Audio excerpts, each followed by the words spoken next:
2.1. Writing your brain out. Most of us feel anxious when writing for an audience of key stakeholders and senior managers.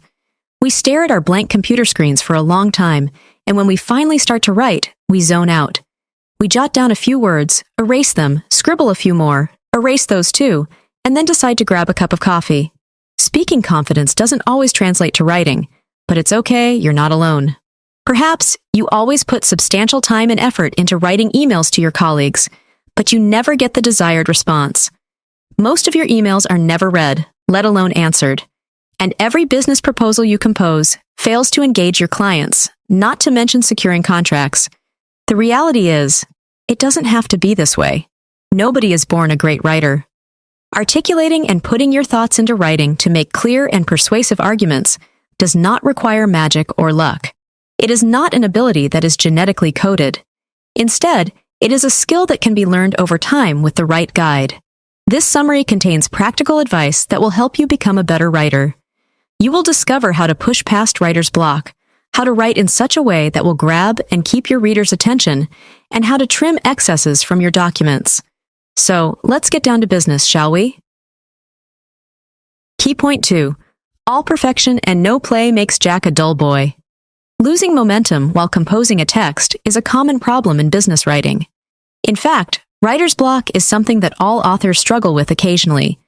Sometimes, the words may flow too sluggishly, and your quest for ideas can halt your thought process. Making one sentence perfect on the first try exhausts your clarity. Let that sentence go for the time being. The key to overcoming writer's block is to start writing instead of waiting around expecting the perfect words to come to you. Treat the initial phase of your writing like a brainstorming session, quick and non-judgmental. Rather than stopping to discard or polish an idea, just note it down and proceed. You might expand on that idea or take a different path. Either way, make a draft. It will give you something to build on and help you create momentum. As you develop confidence that you can fix mistakes easily and quickly, you'll gain the trust in yourself to ignore the editorial impulse while composing. Bryan A. Garner. Many are at ease with brainstorming activities because it's understood that later, the ideas will be scrutinized more thoroughly, with some discarded and others refined. Why not apply the same approach to writing? As you draft your analysis of a competitor's strengths and weaknesses, ensure you record all thoughts that surface. Key point 3. Plucking can only come after sowing. The first draft will always be full of redundancies and grammatical errors. In fact, you'll notice how often you go off on tangents when writing. That is how it should be. So, instead of disrupting your flow of ideas as you document them, make corrections during the revision stage. Feel free to use XXX as a placeholder for any word that doesn't come to mind immediately. Alternatively, you can jot down a similar word and underline it. The key is to keep going and not to spend too much time dwelling on details. If you pen a sentence that doesn't quite sit right, mark it or change its color, but resist the urge to correct it immediately. Continue writing. Craft the following sentence while your creativity is active. Once you're finished, you can revisit and amend your marked sections. Now that your writing pace has increased, you'll find ample time to address these issues, even if you've marked almost the entire text. Another way to avoid distractions while writing is by turning off your spell checker. The main role of your word processing program is to facilitate your writing, not to act as an instantaneous critic. Also, deactivate any additional functions that hinder your writing flow while drafting. After completing your draft, you can reactivate the tools and apply the suggested corrections. The perfect word will come at the right time. You often find it in the most surprising place. In essence, you can only maintain your momentum while writing if you ignore the mistakes and go back to fix them later. By dividing the writing and editing processes and focusing on them separately, each will enhance the other, leading to an overall improvement in the quality of your writing. Did you know?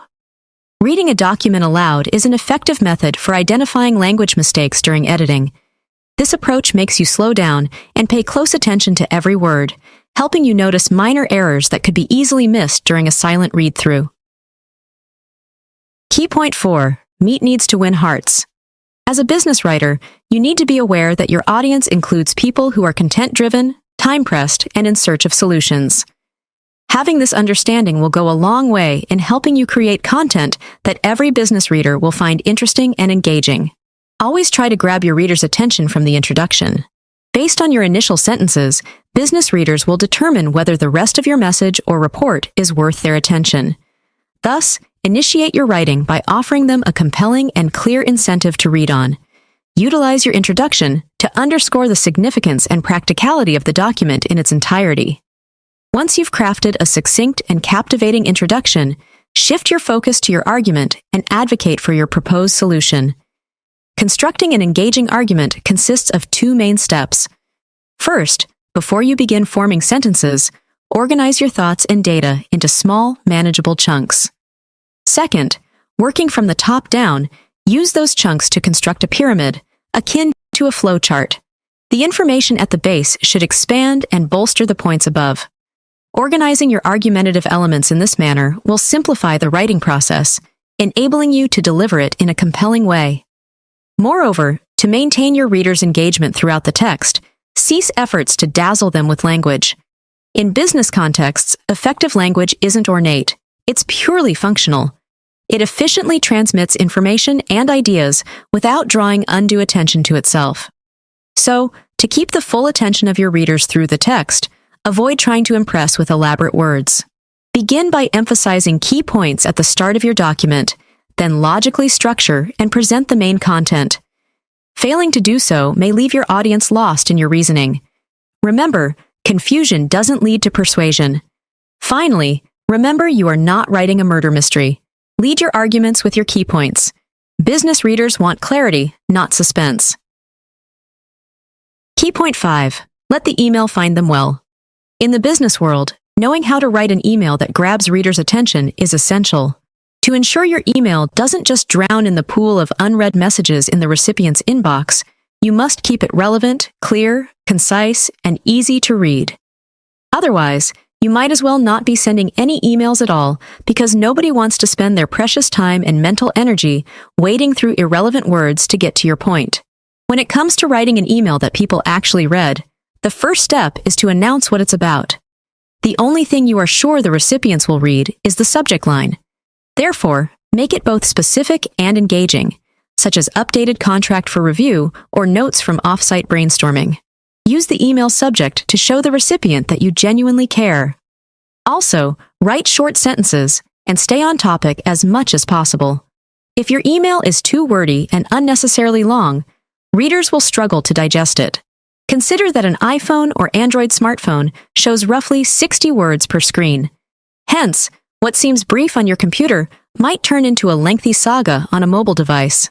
Furthermore, the most effective emails focus on a single topic and convey it succinctly. If your email sticks to one subject and remains direct, recipients will find it easier to manage the messages after responding. Don't BCC. Remember that no matter how you send it, email is as private as a postcard slapped to the water cooler. Bryan A. Garner. Omit useless words in the body of your message and use numbers and other specifics. For example, the project is significantly delayed on key tasks is less direct than, our supplier is 3 weeks overdue delivering muffins to Des Moines. Additionally, phrases like, in fact, personally, I believe, actually, and literally are usually superfluous and redundant. Avoid them in your message at all costs and make the final version readable and enjoyable. Key point 6. Losing length without losing meaning. Imagine receiving feedback from your supervisor on a report you diligently worked on for weeks. This is good, but it needs to be significantly shorter.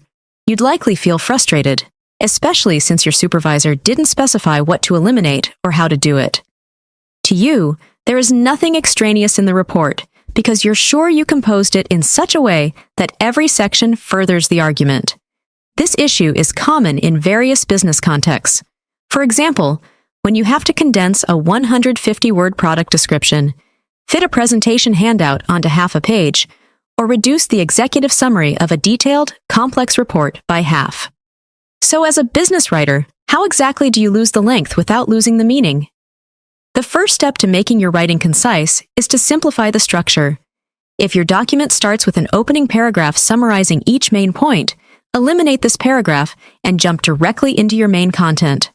Also, provide only the necessary background information. Consider whether your audience needs all that information to understand your argument and be persuaded. If not, condense it and proceed directly to the main points. Look out for unnecessary sections while trimming your text. Remove anything that doesn't directly support your argument. Secondly, stick to the specifics and be ruthless with the generalities. Opt for a writing style rich in specific, impactful content and low in generalities. A key story or statistic is more likely to linger in your audience's memory than vague statements and usually delivers a fuller message. Thirdly, make the best use of formatting. You may think using illustrations and headings will consume a lot of space. However, they can actually decrease the number of words required to effectively convey your message. Headings simplify the organization of a report, eliminate the necessity for opening sentences, generate white space, and make it easier for readers to scan through the content quickly. Also, utilizing tables, maps, diagrams, and boldface type can help you compress substantial information into a manageable space. Conclusion. In business writing, it is common to experience writer's block occasionally. It's a normal part of the writing process, but that doesn't mean it's not frustrating. It might be that you can't think of the right words, or maybe you can't think of any at all. Either way, it slows you down and makes you feel annoyed at yourself. It might also stop your writing altogether. Whichever form your block takes, the only way to push past it is to start writing. Learn to approach writing like brainstorming, fast and uncritical. Everything doesn't have to be perfect the first time around. When writing emails, try as much as possible to stay on target. Let your email state one thing and state it clearly. Trimming is an essential part of writing that most people often overlook.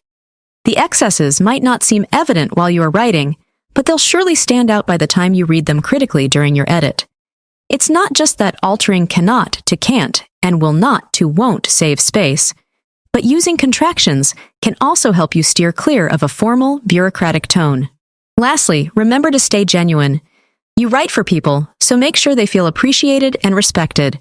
We all need a bit of kindness to function, so why not start sharing it? Try this.